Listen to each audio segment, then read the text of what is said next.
को दौड़ना है और इसका जवाब देना है उस वक्त को जो आज तुम्हारे साथ नहीं था। लेकिन याद रखना, कल वो वक्त तुम्हारे सर पे होगा, सरताज बन के बोलेगा कि हां उस दिन तुमने हिम्मत नहीं हारी थी, तुम जीत जाओगे। मैं फिर कह रहा हूं, सेकंड ग्रेड में सिलेक्शन नहीं होता बच्चे का, फर्स्ट ग्रेड में सिलेक्शन नहीं होता 20-20 हजार की भर्ती में, और वही बच्चा केवीएस की एग्जाम देता है, डीएसएसबी की एग्जाम देता है और 20 वैकेंसियां होती हैं और सिलेक्ट हो जाता है। कभी भी वैकेंसीज की संख्या पे सिलेक्शन डिपेंड नहीं करता, डिपेंड करता है कितनी ताकत, कितनी हिम्मत, कितने जज्बे से तुम तैयारी कर रहे हो। सभी सफल अभ्यर्थियों को, जो भी 130 प्लस बच्चे हैं, वो निश्चित रूप से सिलेक्शन की दौड़ में हैं, निश्चित रूप से सिलेक्शन की दौड़ में हैं। रिजर्व्ड जो कैटेगरियां रहेंगी वहां 5 से 7, 8 नंबर कम आ जाएंगे, लेकिन लेवल फर्स्ट में मेरिट ज्यादा जाएगी। इंग्लिश की मेरिट मैंने पहले भी अनुमान बताया था, आपको लगभग 122 से 127 के बीच में इंग्लिश की रह सकती है। एसएसटी और हिंदी की वही 125 प्लस मैंने बताई थी। रिजर्व्ड कैटेगरी की थोड़ी बहुत कम आ सकती है, बाकी जनरल कैटेगरी में आप 128 से नीचे हैं तो मुझे नहीं लगता कि एसएसटी और हिंदी में कहीं ना कहीं चांसेस हैं, क्योंकि हमने सर्वे भी कराया था टेलीग्राम पे, जो हमारा 88-82 हजार का 80 हजार का चैनल है उस पर, और इसके अलावा जो बच्चों के मेरे पास फीडबैक आए उसके आधार पर मैं अनुमान लगा सकता हूं। सर 126 प्लस, देखो आप कैटेगरी में हैं तो आप बहुत अच्छा करेंगे। देखिए बहुत अच्छी बात है, एज कभी मायने नहीं रखती है। एक चीज हमेशा याद रखें, आप 35 साल के हैं, 20 साल के हैं, कोई फर्क नहीं पड़ता है। एक हो सकता है 18 साल का बच्चा सिलेक्ट हो जाए। आज एक बच्चा था, मैं 19 वर्ष का, उसके 139 नंबर हैं तो सिलेक्ट हो गया। वो जिंदगी में ये कहीं ना कहीं हो सकता है, लेकिन ये जरूरी नहीं है कि आपकी उम्र ज्यादा होगी तो आप हार जाओगे, आप बहुत बेटर कर पाओगे। कोर्स स्टार्ट करें, इसको लेक्चर का मैं कर दूंगा। अभी मैंने कहा था कि मेरे फूड पॉइजनिंग हुआ था, मैं दिल्ली गया था, उसके बाद तबीयत ज्यादा खराब हो गई थी, उल्टी दस्त शुरू हो गए थे, और मेरा खुद का घर मैंने आपको बताया था कि सिक्कर में मैं घर बना रहा हूं, तो उसका भी थोड़ा सा काम था और इस वजह से मैं नहीं कर पाया। अभी मैं जल्दी कर दूंगा। और बताएं विकलांग क्या है?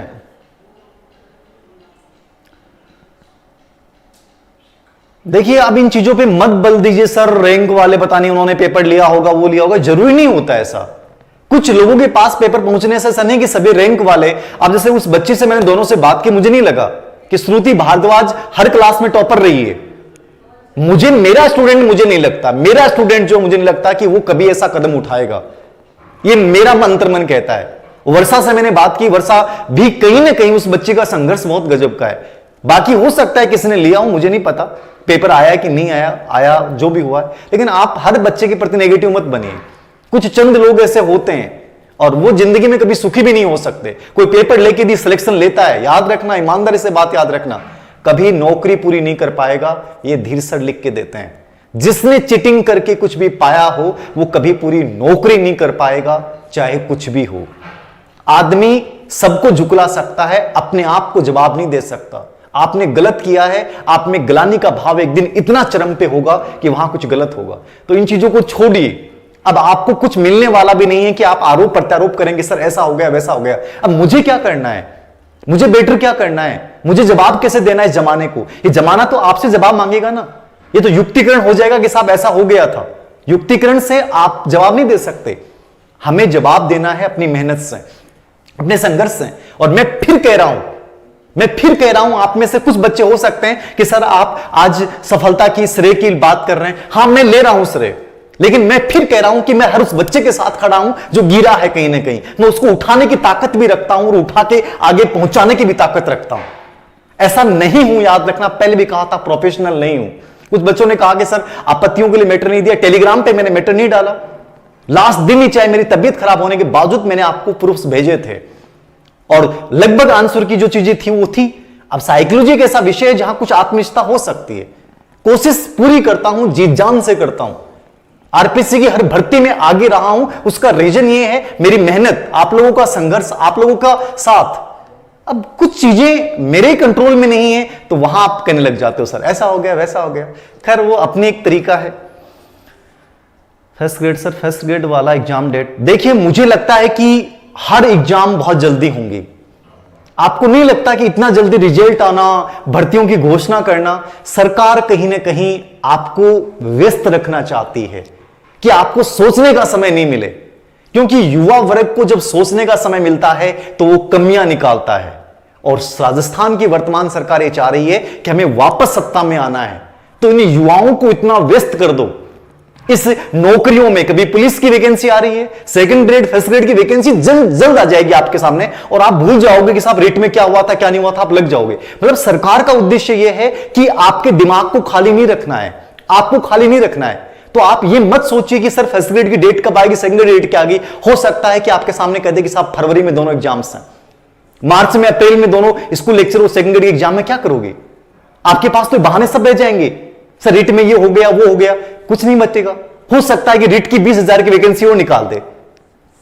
मैंने क्या कहा, सरकार के लिए इस समय, सभी सरकारों के लिए सत्ताएं मुख्य हैं, और जहां सत्ता मुख्य उद्देश्य बन जाता है वहां कुछ भी घोषणाएं हो सकती हैं, और घोषणाओं की क्रियान्विति के लिए कुछ भी हो सकता है। याद रखना, यह समय निकल जाएगा, तुम फिर कहोगे, तुम आरोप प्रत्यारोप में रह जाओगे, तुम टीचर्स के खिलाफ बोलते रहोगे, कोई उस बच्चे के खिलाफ बोलता रहेगा, कुछ ऐसा बोलता रहेगा, ये बोलने वाले रह जाएंगे। और जो बच्चा चुपचाप इस समय गहनता के साथ फिर से एक नया टारगेट बना के खड़ा हो जाएगा, वो लग जाएगा।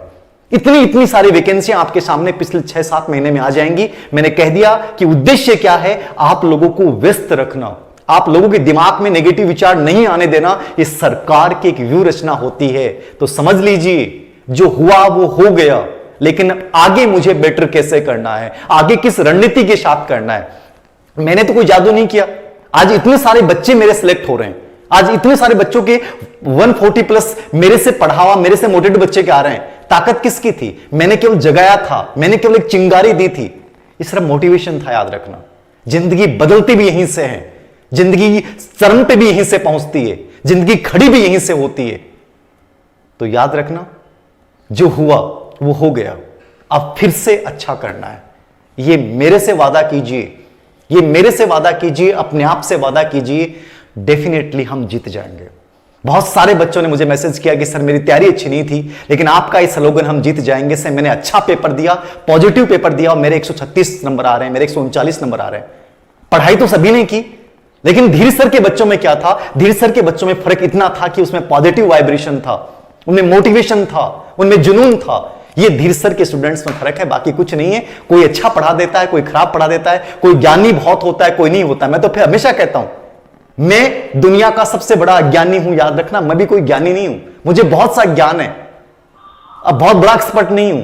और मैं आपको भी कहता हूं, जिंदगी में एक ही बात याद रखना कि कभी ज्ञान होने से आप जिंदगी बड़ा नहीं बनता है। आदमी बनता है विनम्रता के साथ आगे बढ़ने से, अपने जुनून से आगे बढ़ता है, इच्छा शक्ति से आगे बढ़ता है। और मैंने हर चीज वैसे प्राप्त की है, और तुम भी चाहते हो कि इस दुनिया को जवाब देना है। आज उन लोगों के सामने मुझे गर्व से सर खड़ा करना है, तो वैसा करना पड़ेगा साहब, करना पड़ेगा।